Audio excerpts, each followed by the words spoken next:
The Accidental Entrepreneur is brought to you through our affiliate relationships with the following sponsors. Digital Accelerant, the digital mobile business card that generates leads. Text the word law to 21,000 to get connected and learn how to get your own digital business card. And by Fetch Internet and Fetch Pro, the secure, high-speed app that eliminates the need to pay for hotspots or use public unsecure Wi-Fi. And Printify, the online, on-demand print shop for all your corporate merchandise. Be sure to visit our online store and get your own podcast merch. Listen to all of our sponsors' commercials later in this episode and follow their links in the show notes to learn more about their products and services. You don't belong here, in your first year, even your second year a little bit, but at the end of your third year, if you're still feeling this way, then there's something wrong. Okay, and that's good advice. Yeah, I guess so, right? But there I was at the end of my third year, like still feeling like, what the F am I doing here? Like this was such a big mistake, and like I was kind of panicking. I was like, I don't know what I'm going to do. Because it's not like what do you do if you come? I mean, law school, you could do a lot of things, right? Business school, you come out of medical school, you're kind of a medical doctor. I mean, I know some people that made a transition into other things, but it's hard. Yeah. And, they don't really tell you about any of that stuff. I didn't know. And for my family, Mitch, like it wasn't even enough just to be a doctor. You had to be like a specialist or a respected, doctor. A leading oncologist in the country. And then you'd be respected. Yeah, exactly. So it just, became after a while, I just started sensing a pattern like, this is never going to be enough. Right. It's just going to keep going. Yeah. And either, and you're not happy at that point, right? Exactly. Yeah. So is that any way to live your life, where basically you're unhappy and you resent your parents for the rest of your life? The information provided in these episodes is for entertainment purposes only. It is not a guarantee of success or to be construed as advice of any kind. You should always seek advice from local licensed professionals before making any decisions. The dictionary defines an entrepreneur as a person who organizes and manages any enterprise, especially a business, usually with considerable initiative and risk. People often start a business without much choice, perhaps due to a job loss or just being dissatisfied at work, and they come up with an idea they just know can be successful. They become entrepreneurs by accident. That is to say, their success or failure happens by accident, not with intention. My name is Mitch Beinhacker. I'm a corporate attorney and a business advisor. You're listening to The Accidental Entrepreneur, my podcast about how to achieve success on purpose, not by accident. Join me along with our monthly guests where we share our knowledge and help you get a hold of your business. And now on to today's episode. Just to remind you, the podcast is produced and brought to you by my legal practice, Beinhacker Law. We provide business and estate services to entrepreneurs, inventors, and other small business owners. Whether you're just getting started or you've been operating for a long time, contact us for all your general legal needs, from contracts to client agreements, from purchasing a new location to onboarding a new partner or key employee. We draft all types of agreements and handle most business transactions. For more information about our products and services, visit beinhackerlaw.com or you can follow our link in the show notes. Thanks for listening, and I hope you enjoyed today's interview. Hey, I'm Sirish Kondabolu. I'm an orthopedic surgeon by training, but I split my time practicing medicine and as director of strategic media and marketing at BulletHealth, which is a medical education technology company for orthopedic surgeons and medical students. So, Sirish, thanks for coming on. I was talking to you before. PodMAX is cool. I've been here probably half a dozen times, and Josh and Eric are good guys. I'm always connecting them with people. So we got a long day. So this is the first of 3 interviews that you're going to be doing and I'm going to be doing. So why don't we jump into it? If you want to tell me about your background. I know you said you're in orthopedics, or you were. I work with a lot of orthopedic surgeons actually, and in my law practice. And I know Orthobullets. So I was looking at the website, but you got to explain to me like what you do. But maybe we could start like, where you grew up, where you're from, how you got into medicine, the whole backstory. Yeah. So I was born in Brooklyn. I grew up in Queens and Long Island, so not too far from you. I don't know if you grew up in Jersey. I'm outside in Jersey, outside of Staten Island. Yes, I'm kind of in the neighborhood. Okay. All right, cool. Yeah. So, I think, just for some context, I went into medicine for all of the wrong reasons. I think a lot of people that go into medicine for the right reasons will tell you that medicine was a calling or something to that effect. For me, it was more of a telling. My parents told me to do it, so right. like it's kind of how I went up into law. It's the same thing, Is that right? Be a doctor, right? Exactly. Yeah. I think a lot of people, especially children of immigrants, could kind of relate to that. And in my house, you were going to be one of the 3 Ds. You were going to be a doctor, a dentist, or a disappointment. So I love it. That's funny. Yeah, it's true though.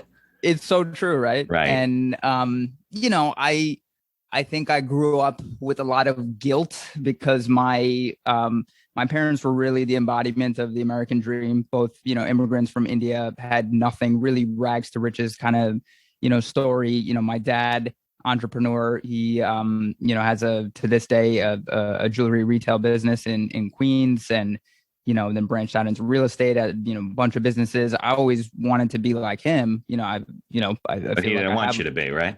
He didn't want me to be, and I think that's also pretty common. You're first generation born here, right? Both your parents were born overseas, so exactly. Be a professional. That's the way it is. 100%. My dad didn't go to college, very much was kind of like, got his education on the streets of New York when he came here, and his sister was, and he grew up in a village, like a real village, not like Greenwich Village in New York. I always like think dirt streets and things like that, right? Yeah. Like I always think like how confused he must have been when he came here. And was like, this is a village? Like, this is going to be easy. Like, right. This is how we can make it here. Yeah. That's funny. So, but, his sister, he was the youngest of 11, and his big sister, family. Yeah. Huge family. And his sister, one of his older sisters, she was like the one that got out of the village. She got educated. And in those days, and even now, to some extent, women, you got an MRS degree. Right. Your whole goal was to get married. Yeah. And that whole thing. But she was very different. She became a nurse and was able to. That was her ticket. There or here. She trained over there. She went to school over there, but then she was able to come over here in the 70s through some kind of an exchange program. Yeah, that was probably harder in the 70s than it is today. Exactly. Right? Yeah. Exactly. And, she got married to a doctor, and, she brought over my dad and his brother. And she was, very much education driven, like, this is your way out. This is what, the real American dream is, like, getting an education and then you'll be set. And my dad was just like, no, that's not what I heard. Like, so he was just like, it makes no sense for me to be spending all this money to go to school for something that I feel like I already know how to do, which was sell stuff. Like, he knew he was a businessman. He knew he wanted to sell things. How old was he at this point? He was probably in his early 20s. All right. So it's ironic that he feels that way, yet then he has you and your mom have you. And then they're like, no, this is what you got to do. You got to go to school. And I'm not putting down education. There's a lot of ways to do it. We're just ingrained to think that you get older, you do well in high school, you go to, I went to Cornell, I went to law school, the whole thing, but I would do it differently if I look back. I think we're just pushed that way. Brainwashed is probably a better word to think, but it's ironic that your dad felt that that's not the way to go, but for you, it was the way to go. Yeah. And, I think there's probably a few things that happened there, because obviously he wound up being, very successful, and, yeah, he makes more money than any doctor that I know. And I remember saying that to him too. I was just like, Dad, like, I just want to take over the family business. I want to learn from you. Like, he was a guy, I don't know how many people grew up with something like this, because I think most people hate their jobs. And I grew up in a household where I saw a man get up every morning pumped for his day. Loved what he did. Yeah. And I was like, I want what he's having. Yeah. Not only that, it's hard to go into business. You got your dad's business already, right? You can go into his business. You can learn from him, take it over. Seems to make sense to me, right? Yeah. Yeah. And, I think one of the kind of chips on his shoulder is when he came to this country at that time, a lot of the other people in the Indian community that were here that were able to come over, probably had a little bit of money and were able to, come over, weren't really, the poorest of the poor, like kind of where he grew up. Right. And the people that were coming over were highly educated, were here kind of like my aunt was, like, they were either like nurses, doctors, engineers. Yeah. He was none of those things. And, he was working in flea markets. He was really like, trying to learn, how to build a business, but he didn't have any money. And so he was working all these odd jobs. And so the other people in his community, which, very much at that time and, still now to some extent, very cliquey, like, you only kind of hung out with like the other Indian people. Right. And they like wouldn't give him the time of day. They really they would look like a different class almost. Yeah. Like really? An untouchable kind of, a recalibration of the caste system in America now. And he's just like, what gives, and, it's not like entrepreneurship is now as this like cool thing. Yeah. Back then it was just like entrepreneur meant you're a loser. And so, and especially like at that time, he didn't even, have his own business, but even when he did, when he was rubbing elbows with, doctors and, engineers and stuff, they wouldn't even shake his hand. They were just like, that might be contagious, whatever. These are members of his own community?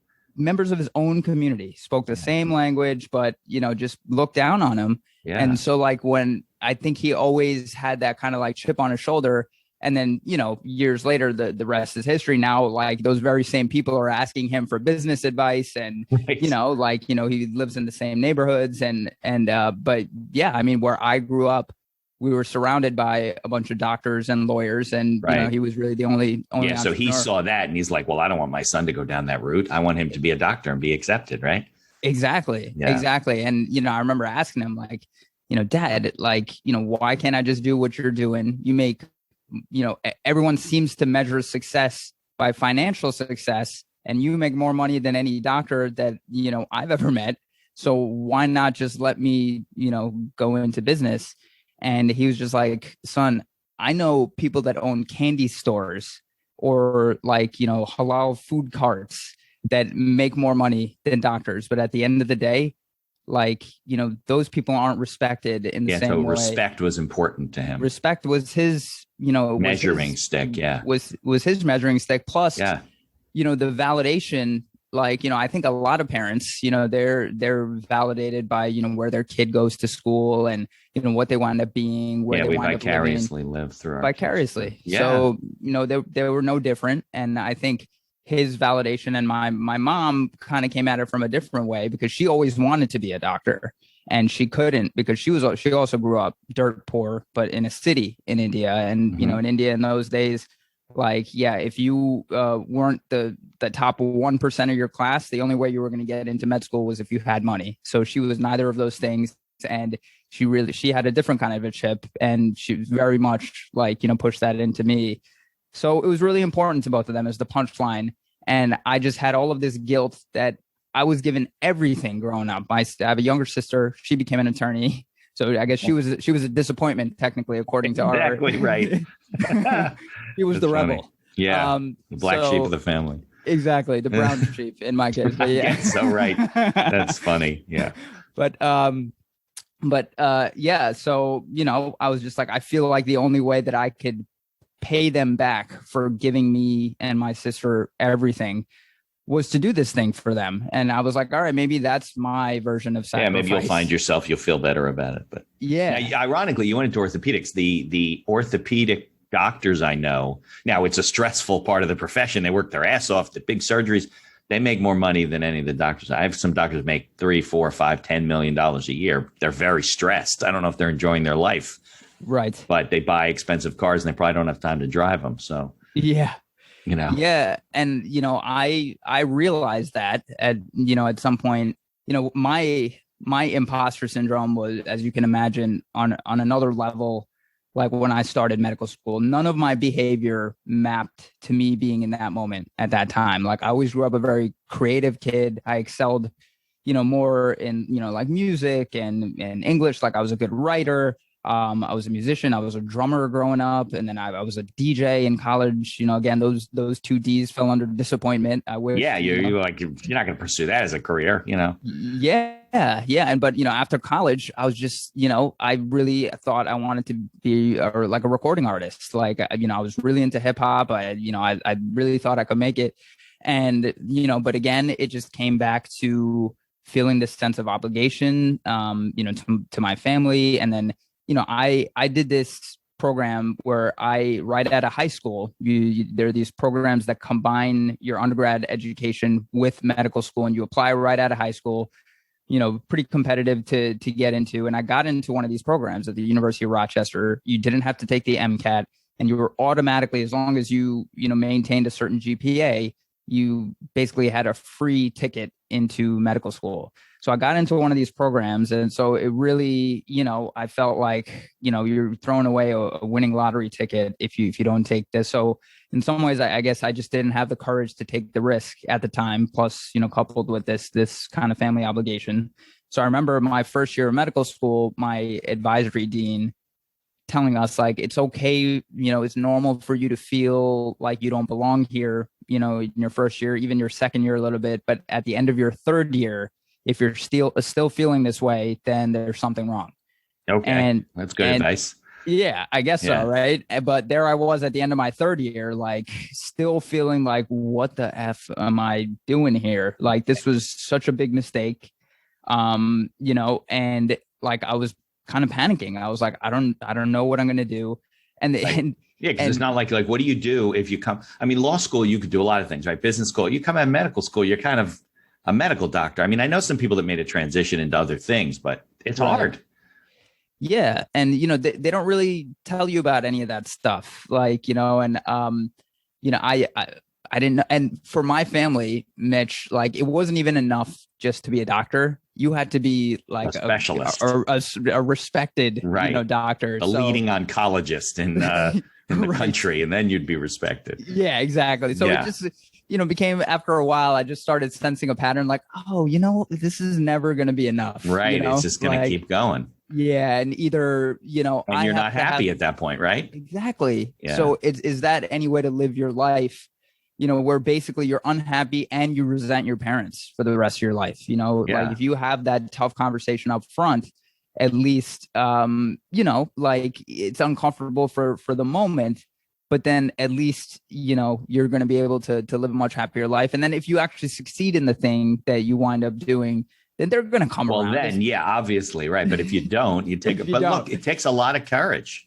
Yeah. Right. Because you and we all have friends that have done this and they're miserable of being an attorney, being a doctor, whatever, because they didn't have the courage to go and stand up for what they, maybe their parents wouldn't have been crying and upset, but they still in their heart didn't have the courage to change the path. Or maybe they were nervous, right? Because you could go down this next path and not be successful. And then, there's something to point at. Even with, at least in medicine, if you're semi-successful, you're like, well, I did what you told me to do. Then you change it. And it's like, well, Sirish, why'd you change it? Like, this didn't work out, Yeah. So it takes a lot of courage. I got to hand it to you, because I didn't. I'll be on. I can be completely honest with you on the microphone. I didn't. I did what I was told. I did as well as I could in school. I got into a good university, although it was like lighting me on fire for 4 years, because I was not that. I'd never worked at those kind of levels. My high school wasn't that hard. I don't know how I got in. I probably wouldn't have gotten in today. And then didn't have the choice of law schools that I wanted to, but got into a school that gave me money, whatever. Here I am practicing law. I mean, I would totally do it differently, but I never had the courage to say, I want to do this instead.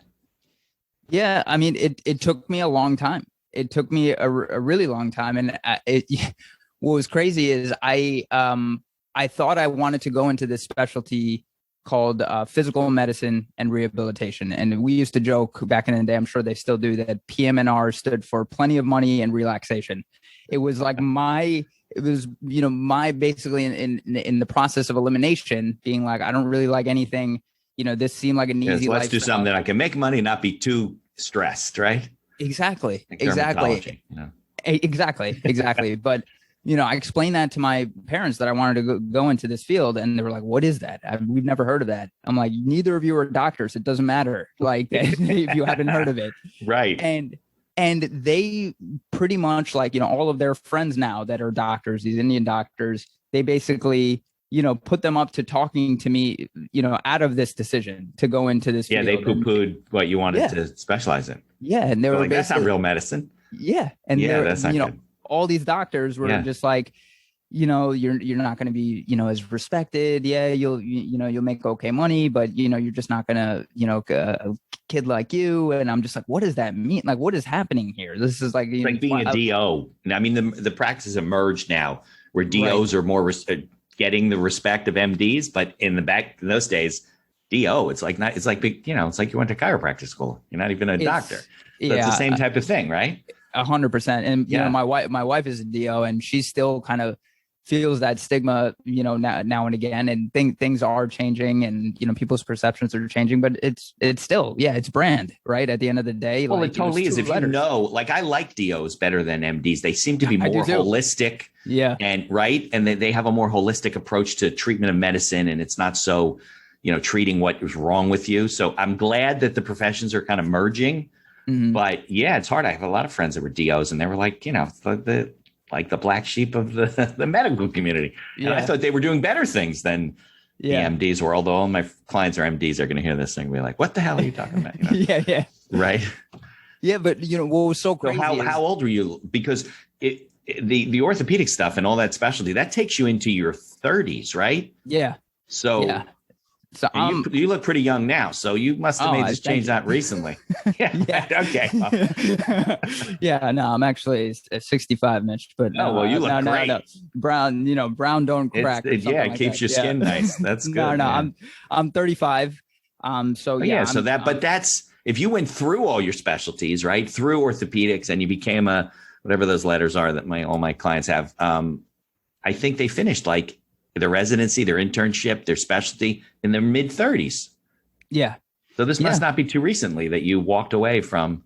Yeah. And, I still do practice part-time, but I'm slowly making that transition out. But, ultimately, like, how I decided on, orthopedics, it was so crazy. Back to that PM&R thing.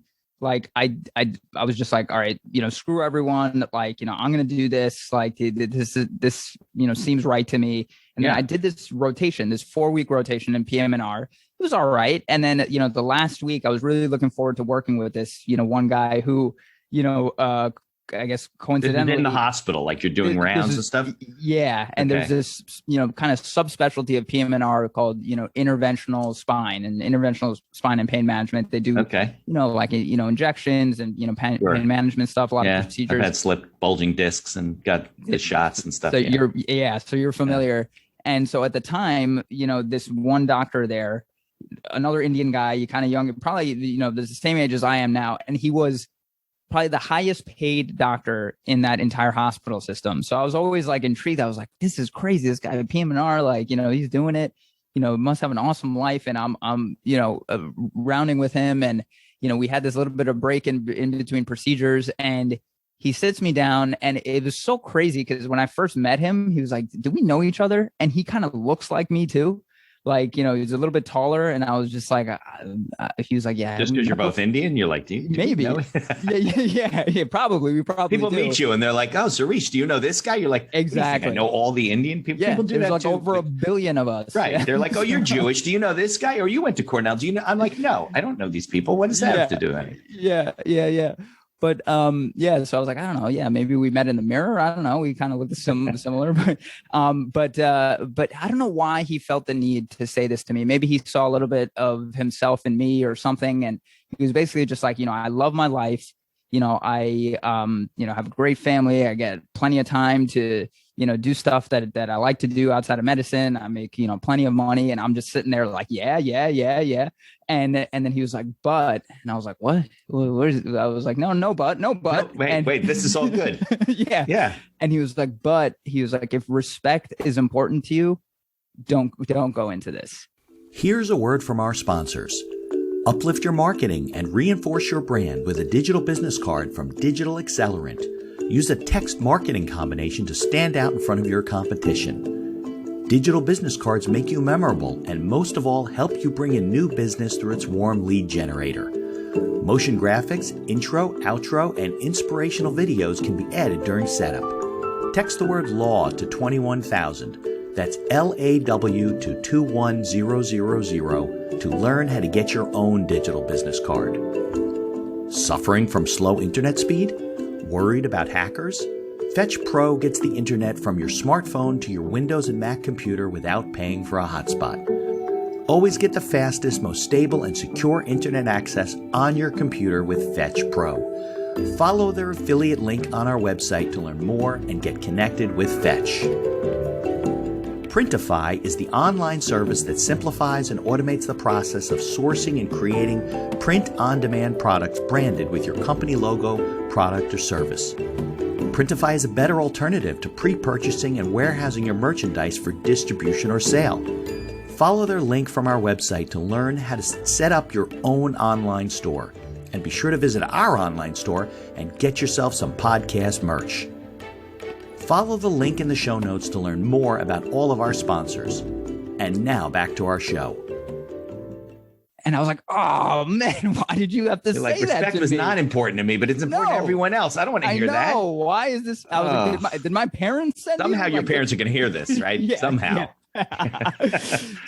But that kind of really just, at that time, it was very important to me what other people thought of me, the whole respect thing. And, to some degree, I think we all, care about those things. But, at the moment, it wears thin after years. Finally you get to the point where you're just like, you know what? I don't care what other people think. I want to do what I want to do, And, I'm much more there now than I was then. And I wish I could talk to that version of myself. But anyway, like I completely switched courses and I was a very mediocre kind of an applicant for orthopedics. Like, orthopedics is still very... a resume. You didn't have a strong application. Yeah. I had very average grades, board scores, all that stuff. Well, you weren't pursuing that all the way through, right? So you weren't like, got to do this, got to do that. Yeah. Yeah. And, the only... Isn't there like a matching program, right? Like, so you want to go... You put down your 5 programs, they put down, and there's no match, you got a problem, right?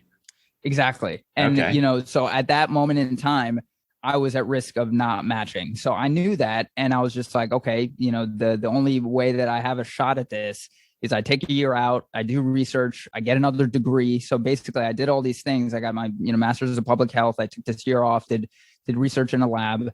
And that year was actually probably one of the most important years, like as far as, eventually me, changing courses. Like reflecting on things and stuff. You got to take a step back type of thing. Yeah, because, I was doing all this stuff, but I was really afraid of going back into my clinical rotations in my 4th year after taking this time off away from clinical medicine. And, I was trying to do orthopedics. So I was like, I need to somehow like study this stuff during this year. But I was like, realistically, I'm not going to like be looking at textbooks and like, learning this stuff. Like it just seems awful. And I just don't have the time. But what I was really into, and one of the reasons I, even thought orthopedics might be my escape ultimately from medicine itself is like the things that I was intrinsically motivated by at that moment in time were hip hop, stand-up comedy, and sports. But the only one of those things that had a subspecialty of medicine was sports, sports medicine. Give me sports medicine, right? Yeah. I was like, maybe I could be like the Sanjay Gupta of ESPN. And I was like, that's how that was like this thing that I was chasing. You could be commentating on their injuries and their rehab coming back. And Right. So I started a blog basically that year. Every injury that I saw on ESPN, I just started blogging about it. And these were like the very early days of like, Twitter. And this was in maybe like 2009, 2010. And I didn't think anything of it. This was just for me to keep in touch with, orthopedics clinically. And so I could learn the stuff so that when I went back, I wouldn't be, you just went to like blogger.com and set up a blog and then started posting stuff. Yeah. Okay. And I called it Injury Duty. You'll like this because so I was trying to think of a name for the blog. I was like, what am I going to call this thing? And I kept getting these notices for jury duty. And because I have like such a dad joke sense of humor, a lot of times I was like jury duty. Right. How young? How old am I? Yeah. Yeah. I was like jury duty, more like injury duty. And I was like, oh, injury duty. That's perfect. Like that's what I'll do. Yeah. So I started this blog and all of these like sports writers started following me, and I started getting a little bit of buzz. People were reaching out to me unsolicited saying like, oh, that really helped my fantasy lineup. And I was like, this is really cool. And but it became very difficult to maintain this blog, especially when I, started back in my fourth year, started getting busy again. But that year that I took off, when I was doing research in the lab, I was listening to a lot of podcasts. I was listening to like a ton of like Joe Rogan and, Tim Ferriss, guys like that. And I was like, I feel like I could do this. I feel like, we're all talking all the time. These guys just seem like they're, recording their conversations. Maybe I'll do it without all of the mushrooms and stuff that that Joe Rogan. That was the early days of Joe Rogan too. Yeah. So I started a podcast with one of my best friends from medical school, who's now a child and adolescent psychiatrist, and this was 10 years ago. Early days of podcast. Yeah. There was like almost nobody listening like you, to Joe it. Rogan, and Tim Ferriss, and that was exactly. Yep, that was us. Yep. I'd like to think. Right. Yeah, but you're like the unknown Jersey boy, that didn't go to exactly didn't go to California. Or something. Exactly. But so he was co-hosting it with you, your friend. Yeah, Okay. and it kind of started off as like a sports, medicine kind of podcast, but then very quickly it just really combined all of these other interests, and we were, doing a lot of storytelling, a lot of, anecdotes from our experience in med school, some funny, some insightful. And, we were getting like thousands of downloads in those days. And we were just like, is this normal? Like, same name, Injury Duty? It was called Laughs by Prescription. That was the name of that. Oh, that's a good name too. Yeah. That was the name of that original podcast. And then, we did it for like, maybe 2 years. And then we both kind of went our separate ways for residency. And, the dream kind of died. Then we were just like, all right, that was a good run. And, he was in Alabama, I was in New York. And, we were like, that was fun. But, I guess, back to reality. Oh, so it wasn't like we had Zoom in those days and the infrastructure. So you couldn't just jump on from where you were and just do a podcast. Now you can. It's easy. Yeah, exactly. It was amazing in those days. Yeah, you had to figure out how to set up your RSS feed, and you had to, have the same setup in the same room and stuff. So I'm in the thick of residency, and so is my friend, and I'm just like, I made a huge mistake. Like, I think I'm gonna quit. Like, I just this was completely the wrong thing. And ironically enough, like sports medicine was like my least favorite subspecialty of orthopedics. And I was just like, this is just a huge mistake. And then we get a message to our Facebook page. We had a Facebook page for our podcast. And it was a medical student from Poland who basically was just like, there's a ton of us here that have listened to all of your episodes. I know you guys are probably super busy, but you guys got to keep doing it. Did you even know? I guess there weren't a lot of analytics in those days, right? We had no analytics. Poland was downloading the podcast. Yeah, and we just thought that all the numbers that we were seeing were just like spam bots or something. I was like, there's no way anybody's listening to this. Right. And I think of that moment, I call it like dream CPR. It was just like, it just, completely reinvigorated us. And I was just like, and it was the first time I really felt the power of podcasting and social media and the internet, really. Like the fact that somebody an ocean away could be moved enough by stuff that we were just, having a conversation about to reach out to us, to tell us to keep going. And if that didn't happen, I don't know, like, where my, life might have gone. But basically, I was exactly like you said, there was no Zoom, there was no Skype. I was looking for like a remote podcasting solution.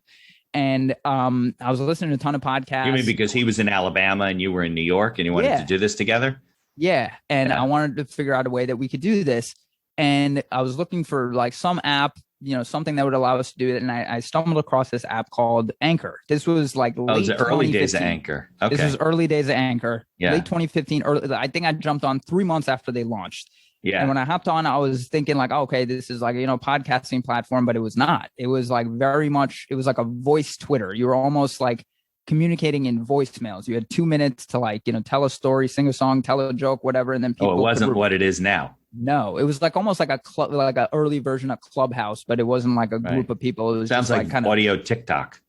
Yeah, it really was. And you're almost like communicating in voicemails. And I didn't really know how many people were on the platform at the time. I was like, I'll give this a try. I don't know that this isn't exactly what I was looking for, but I definitely don't have a lot of time. Maybe 2 minutes is as much as I can really spare right now. Right. So I was literally recording this stuff like in between clinic, in between cases in the operating room. But I was trying to do like some real storytelling on there. Like a lot of people were, like most of social media, they were describing their lunch or like, just meaningless stuff. I was just like, there's a lot of garbage on here. No, but you said that was always in your blood, like entertaining and creating. And yeah. So that obviously excited you and interested you. Exactly. So I broke through the noise pretty quickly, and the Anchor started putting, my stuff on their like editors picks, and, they were like tweeting them out. And like, I was just like, this is cool, but I didn't really think anything of it. And now like I'm in my last year of residency, and I'm really trying to figure out what to do. And, pretty much everybody in orthopedics does a fellowship. Right. Afterwards. That's what I was thinking of before. Fellowship. Yeah. And I was just like, I'm done. I was done yesterday. Like, I'm so burnt out. I just want to be done. Like, technically, you don't need a fellowship to start practicing. Like, unless you really wanted to specialize in a certain field, just do joint replacements all day, whatever. Like most of orthopedics is still, you're taking general call and whatever. I didn't even know that I was going to, practice at all. Like I was looking at like non-clinical fellowships. I was trying to do maybe like a medical journalism fellowship. I was looking into, different things like that. And then like January of that last year of my residency, the team at Anchor reached out to me and, basically, you got their attention. Yeah. And it was very serendipitous because they were a New York based tech company. Most of these like, big tech companies were in California, right? In Silicon Valley. And so they reached out and they were like, we love your content. We just raised, our Series A. We're trying to take this thing to the next level. And if you're interested, like, we would love for you to come work, for us, like, make content, we'll kind of develop a show around the stuff that you're doing. And, at that time, they still weren't really pivoting into podcasting. They were trying to, Snapchat was huge. They were trying to make like, this digital audio, like kind of like audio Snapchat kind of a thing where it was still short form audio. And then they partnered with, Spotify and Apple where you could kind of, like DJ songs in between. So it really was like kind of like this, your own like radio show kind of a thing. And that was perfect for me, as a DJ and like, all these other interests that I had. So I started this show called Medicine ReMixed, for them. And it was like the opportunity of a lifetime. And we were one of their flagship podcasts that, and we were getting. So you could still use your medical background, waste 15 years of your life. Yeah. And you could do this. So what were the episodes about? What were you talking about? All sorts of stuff. I mean, it was very much like this pop medicine type of a show. It was like this very mixtape style of podcasting. And both me and my co-hosts have a background in like, hip hop production. So it really did sound like a mixtape. There was a lot of like sounds and, instrumentals, like, playing, but, we talk about anything medically related in like pop culture or like, sports entertainment. And we'd even have this like little segment where we were dissecting like medical references and hip hop lyrics. We were doing, a ton of interviews. We were, doing like this fun, like, almost like, WebMD meets Urban Dictionary kind of a thing, like defining, medical words. It was really geared towards like a lay, audience, but it was great. Like it was a hell of a ride. And, we were, basically making money from doing the thing that we loved. And so they were paying you to do the show? Yeah. Which was like mind boggling to me. That I was just like, podcast. Exactly. I was just like, this is wild. I don't know that an opportunity like this is going to happen. So we committed to doing 10 original minutes a day. And so it really was like kind of, it started off as a short form, radio show, but then very quickly it became clear to them that people just want a podcasting platform. So, and, this is what we were telling them too. I was just like, it would be great if we could do this like longer form. I think short form plays, but long form also does. So then they just, really pivoted into podcasting. And like, it was incredible to be a part of that. And then, Spotify acquired them. And then, afterwards, like, we were still making money from ads a little bit. But I was just like, how am I going to like turn this into like a real business? So I thought, because I know all this stuff about podcasting, maybe let me try to start an agency and do this type of work for, medical education companies or hospitals, like people in this space, and maybe try to be like a like a VaynerMedia or like, one of these, like, to produce agencies. content for these companies, magazines, hospitals, whatever. Exactly. Okay. So my first and only client is this company that I'm working at now, called Orthobullets, which, I used as a resident, like, and this is, where we do, it's like LinkedIn meets Kaplan almost. It's like kind of a social network, but it's also the place where you prepare for your boards, like you're doing questions. Oh, like, because I didn't understand that. Okay. Yeah. And, they have all of this, all this media on there, like, videos and, these topics. So the things that explain, it's like, I don't know if we still use it, but we used to use this company called Barbary, and you would go and you'd take a course. Yeah. For law, for the LSATs, for the bar, not even, was it for the LSATs? No, I think it was for the bar exam. And you would go and you'd take a course. Those days it was in person. They probably have a lot of stuff online now, but they had books that would summarize like whatever the topic was. Yeah. And so that's basically what it was doing.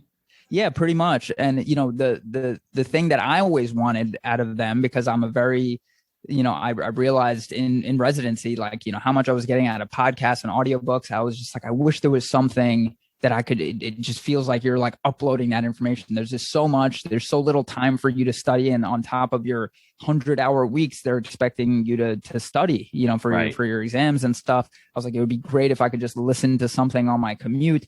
And so they didn't have anything like that. So I reached out to their founder and, I pitched them on this idea, and he was just like, a lot of people have been asking about that. I don't know where to start. And I was just like, let me kind of do like a pilot podcast for you, and we'll see how this goes. But what were they doing at that point? Just printed materials and stuff?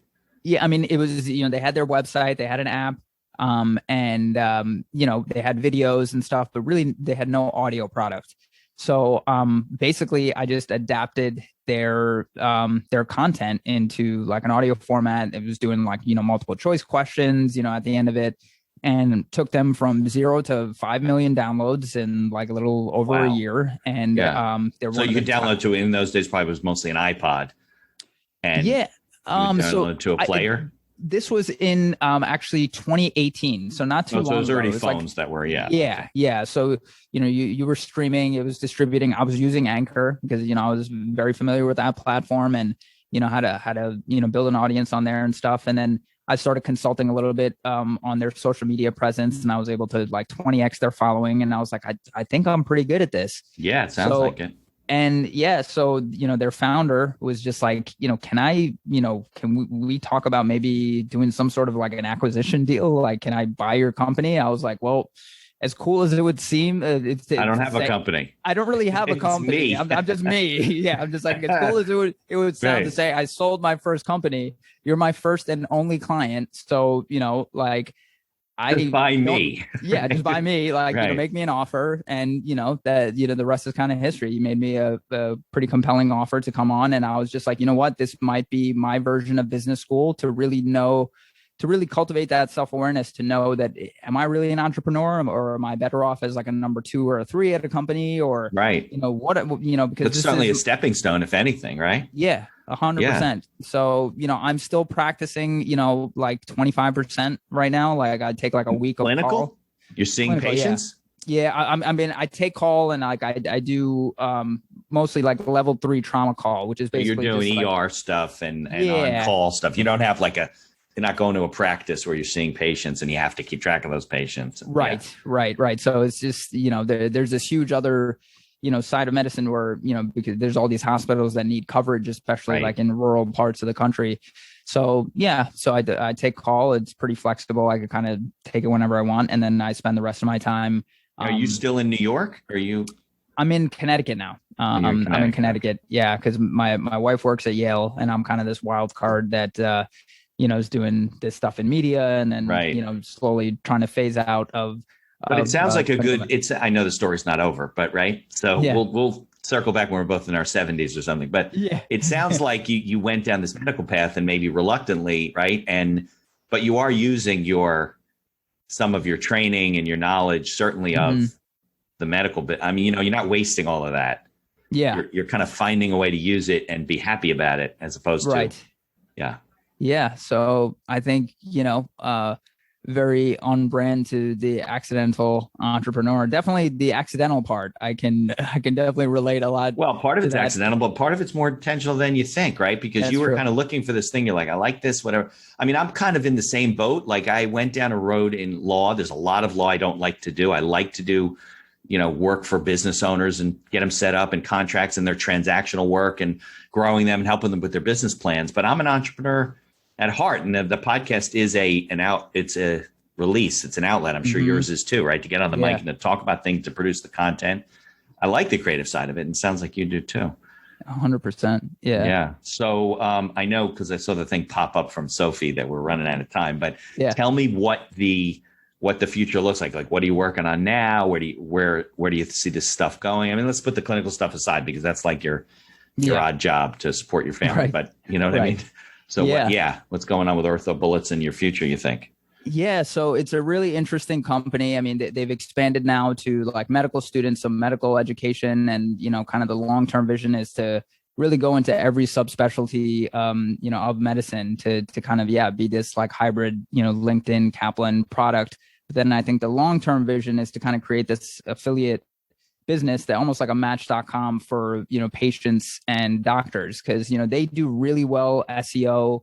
And SEM wise, like, because they're like, if they're not number one, they're like in the top 3 for any fracture that you Google. So like patients are Googling this stuff in the ER. Like if you Google like femoral neck fracture, Orthobullets comes up. So trying to like leverage that to essentially connect patients to the right doctor. And we have, a ton of, orthopedic surgeons and physicians that use the site. So that's kind of like the long-term, vision of it. And for me right now, really my day-to-day is really helping them with, marketing and, expanding their podcasting network. We just launched, their medical student, podcast. And so we're really building like a podcast network, which is something that I always, wanted to do. We just didn't have, the resources. So I'm really, learning how to do that. And right. I think you're not the guy going on the mic for all the podcasts. You're building and promoting them. Right. For some of them I am, and others, just kind of assembling the systems behind it. But yeah, I mean, I think that was always something that I wanted to do in the future. So I still aspire to be this entrepreneur. Right now I'm more of like an intrapreneur, I guess is the term. Right. But maybe company. At some point you spin out and you'll be a podcast platform for the medical community. I don't know. Exactly. So yeah, we'll definitely have to keep in touch, and absolutely, I'll keep you posted on where things are going. But this was awesome. Thanks so much. Yeah, I appreciate it, Sirish. So if you like the podcast, please tell others about us. You can find us on Apple Podcasts, on Google Podcasts, on Amazon Music, and many of the other podcast directories. If you like what you hear, please leave us a 5-star review and feel free to share our episodes on social media. If you have any questions or comments, ideas for the show, or you'd even like to appear as a guest, reach out to us by email at info@beinhackerlaw.com. The Accidental Entrepreneur is hosted and produced by me, Mitch Beinhacker. If you'd like more information about my legal services, you can find me on social media or visit my website at beinhackerlaw.com. Thanks for listening, and be sure to subscribe to our feed to be notified of all future episodes.